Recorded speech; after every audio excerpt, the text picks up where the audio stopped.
Salut! Dans cette vidéo, je vais te présenter selon moi les 3 meilleures astuces pour les auto-entrepreneurs qui vont te permettre à la fois d'optimiser fiscalement ton statut, de le rentabiliser au maximum et d'en profiter pleinement et le plus longtemps possible. Donc si tu es déjà auto-entrepreneur ou que tu comptes te lancer, je pense que ça vaut vraiment le coup d'appliquer ces conseils, il y aura vraiment des belles économies à faire. Donc écoute, on va commencer tout de suite, on va commencer évidemment progressivement et ça va monter crescendo avec des très bons conseils qui devraient arriver. Donc je te conseille vraiment d'écouter jusqu'à la fin et c'est parti. Alors la première chose qui peut paraître évidente pour pas mal d'entre vous, mais qui n'est pas forcément connue de tout le monde, c'est tout simplement le fait de bénéficier des différentes aides de l'État à la création de ta société. Donc là forcément en micro-entreprise, tu vas pouvoir en bénéficier, hein, tu es totalement éligible. Il va y avoir deux choses principales. La première, c'est l'ACRE, qui va être une aide qui va permettre de diviser par deux tout simplement tes cotisations sociales sur ta première année. Donc ça, c'est quand même évidemment ultra avantageux. Et de l'autre côté, tu vas avoir l'impôt sur le revenu où tu vas pouvoir bénéficier du versement libératoire, où là, ça va tout simplement fixer tes cotisations à un seuil donc de 2% maximum. 2% d'impôt, honnêtement, c'est vraiment super honnête, il faut vraiment en bénéficier si tu en as l'occasion. Et donc forcément, voilà, en cumulant ces deux aides, tu as vraiment des très belles années devant toi. Et voilà, c'est une très belle opportunité qu'offre l'État pour se lancer, je trouve.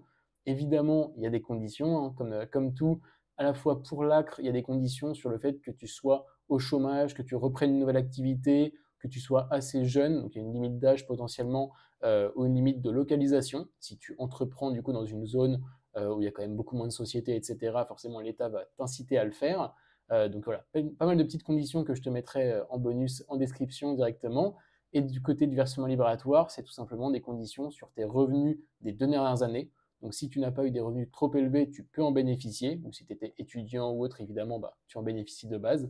Donc voilà, le cumulé de ces deux offres-là peut vraiment être super intéressant. Donc il ne faut pas passer à côté si tu en as l'occasion. Et donc pour en bénéficier, l'ACRE, il vaut mieux le faire directement à la création de ta société, parce que je crois que tu as un délai du coup maximum de 45 jours pour faire la demande. Donc évidemment, bon, si c'est trop tard, désolé pour toi, tu ne vas pas pouvoir en bénéficier. Mais en tout cas, si tu es encore dans le processus de création, etc., profites-en pour faire la demande directement parce que ça en vaut vraiment la peine.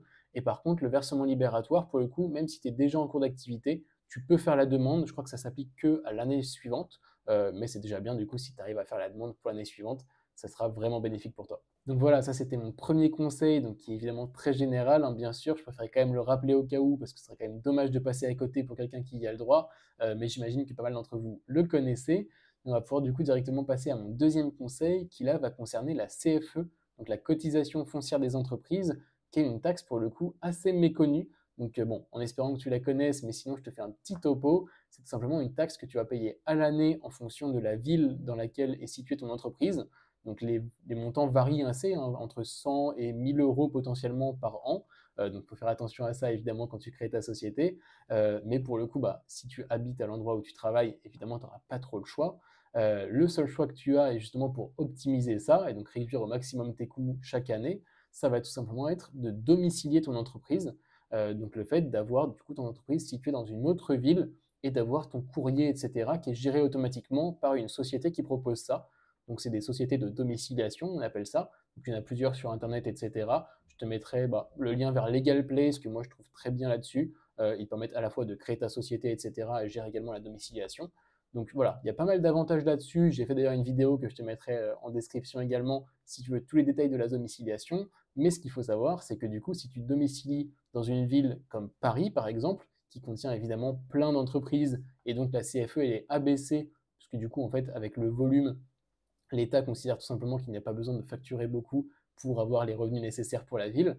Donc forcément, ça devient très avantageux d'avoir un service de domiciliation qui te situe à Paris, alors que tu es peut-être à l'autre bout de la France. Mais si ça te permet de réduire de 500 ou 600 euros, par exemple, tes frais annuels, ça vaut quand même pas mal le coup. Donc je te laisse vérifier tout ça avec la petite vidéo en description et on passe directement à la troisième astuce. Et alors cette troisième et dernière astuce, qui est pour moi l'astuce ultime pour les auto-entrepreneurs et que honnêtement très peu de gens connaissent, hein, donc à chaque fois ça fait beaucoup rire de voir les réactions quand je leur apprends, c'est tout simplement quelque chose qui va être destiné aux gens qui veulent garder leur statut le plus longtemps possible et donc bénéficier de ce statut et de cette fiscalité ultra avantageuse forcément. Et ben c'est tout simplement le fait que dans les textes, évidemment, on va te dire que si tu dépasses le plafond de 77 000 euros à l'heure actuelle, tu es du coup exclu de ce statut-là. Et ben en fait, ce qu'on ne te dit pas, c'est tout simplement qu'il faut dépasser ce plafond 2 années consécutives. Donc c'est-à-dire que c'est uniquement au bout de 2 années où tu dépasses ce plafond-là que du coup tu passes dans un autre statut qui est l'entreprise individuelle. là qui est forcément évidemment beaucoup moins avantageux, mais du coup c'est qu'au bout de 2 années. Et donc si tu suis un peu mon raisonnement, évidemment derrière ça veut dire que tu peux dépasser une année sur deux, et donc tant que tu ne dépasses pas deux fois, si tu fais 60, on va dire 70 000 la première année, mais que tu ne fais typiquement 130 000, alors je ne sais pas s'il y a des limites, on ne va pas abuser sur les montants bien sûr, mais c'est un exemple. Donc si tu fais 70 000 la première année, 130 000 la deuxième, et bah si tu refais 60 000 la prochaine, normalement tu es totalement dans les clous et tu peux garder ton statut comme ça. Alors à volonté, allons-y tranquillement bien sûr, je pense qu'il ne faut pas abuser de ces excès-là. Euh, mais honnêtement, il n'y a pas de contre-indication à ça, il n'y a pas de montant indiqué, il n'y a pas de durée indiquée. Donc tu peux totalement garder évidemment ce statut assez longtemps si c'est vraiment le statut qui t'intéresse et dans lequel tu veux rester pour ton activité. Évidemment, alors moi personnellement, je suis passé en société au bout de 4 ans parce que je me suis tout simplement dit qu'à un moment c'était un petit peu bloquant de devoir se limiter tous les 2 ans, etc. Donc j'ai préféré opter pour une société et maintenant au moins je peux plus facilement me développer, même s'il y a des charges, etc. distinctes. J'en ferai une vidéo dédiée hein, pour ceux qui veulent bientôt passer en société. J'en ferai une vidéo, vous inquiétez pas, donc abonnez-vous évidemment. Mais en tout cas, voilà, en fonction de ce que tu souhaites pour l'avenir, tu peux tout simplement commencer par auto-entrepreneur, commencer quelques années là-dessus, voir comment ça évolue, etc. Et ensuite passer en société. Mais je pense que l'astuce de faire une année sur deux, et en tout cas de ne pas dépasser sur 2 années consécutives, elle est vraiment ultra intéressante. Donc j'espère que je te l'apprends et en tout cas que ça peut te débloquer des idées pour la suite.